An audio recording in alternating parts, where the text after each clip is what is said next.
গীতা দত্ত বাইদেউ আমাৰ মঞ্চত উপবিষ্ট হৈছে।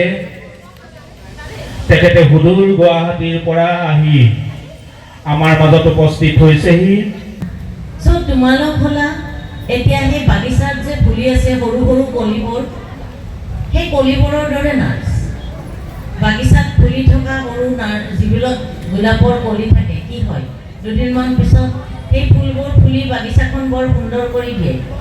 তো আজি তোমালোকে এতিয়া আমাৰ প্ৰফেশ্যনত সেই স্তৰত আছা, গতিকে তোমালোকে কি কৰিব লাগিব? তোমালোকৰ বুদ্ধি, তোমালোকৰ নলেজ, তোমালোকৰ স্কিল, সেই সকলোখিনিৰে তোমালোকে নিজে ফুলি উঠিব লাগিব, যাতে তোমালোকৰ স্কিলেৰে, তোমালোকৰ নলেজেৰে, তোমালোকৰ সাইকোলজিকেল সাপোৰ্টেৰে, তোমালোকৰ যিটো একান্ত প্ৰফেশ্যনটোৰ প্ৰতি থকা শ্ৰদ্ধা আৰু তোমালোকৰ এটা হাঁহিৰে গোটেই নাৰ্ছিং প্ৰফেশ্যনটো তোমালোকে কি কৰিব লাগিব?